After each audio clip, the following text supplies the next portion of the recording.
जब ब्रह्मा जी की हजारों सालों की तपस्या की और वरदान मांगा ऐसा कि कोई उसे मार ही ना सके। बहुत समय पहले की बात है, जब पृथ्वी पर अंधेरा और अहंकार का राज चल रहा था। एक राजा था, हिरण्यकश्यप। नाम सुनते ही डर लगता है ना।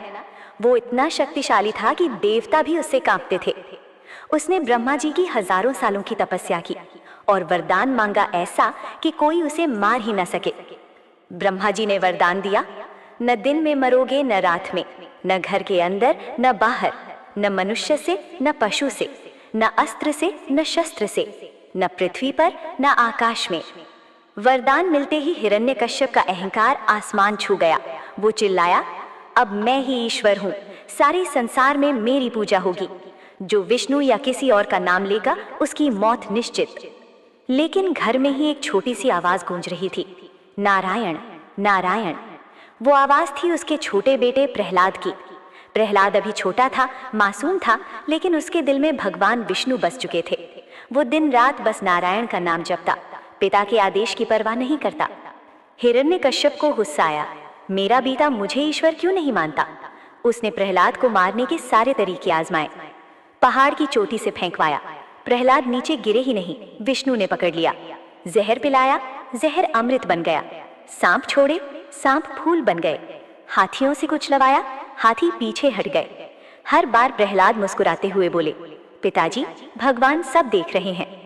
आखिरकार हिरण्यकश्यप ने अपनी बहन होलिका को बुलाया।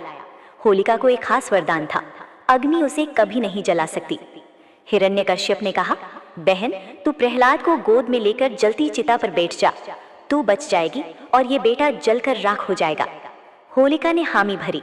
रात हुई, लोगों ने बड़ी बड़ी लकड़ियां इकट्ठी की, आग जलाई गई, लपटें आसमान छू रही थीं। होलिका ने प्रहलाद को गोद में लिया। प्रहलाद डरे नहीं, बस आंखें बंद की और धीरे धीरे जपने लगे, नारायण नारायण नारायण। अग्नि की लपटें बढ़ीं। सबने सोचा अब प्रहलाद खत्म, लेकिन अचानक कुछ हुआ। आग की लपटें होलिका की ओर मुड़ गईं। वरदान का दुरुपयोग होने से वो टूट गया। होलिका चीखी, जलने लगी और कुछ ही पलों में भस्म हो गईं। और प्रहलाद, वो चिता से उतरे बिना एक बाल झुलसे। उनके चेहरे पर वही मुस्कान थी। नारायण ने रक्षा की।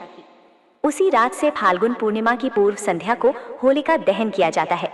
हम लकड़ियां जलाते हैं, पुरानी बुराइयां, अहंकार, नफरत और ईर्ष्या को आग में डालते हैं, क्योंकि ये कथा सिखाती है, अहंकार कितना भी बड़ा हो, अत्याचार कितना भी क्रूर हो, सच्ची भक्ति के आगे सब कुछ जलकर राख हो जाता है और अच्छाई हमेशा जीतती है। तो इस होली होलिका दहन के समय याद रखना, अपने अंदर के हिरण्यकश्यप को जला दो और प्रहलाद जैसी भक्ति को जिंदा रखो। होली की हार्दिक शुभकामनाएं। राधे राधे।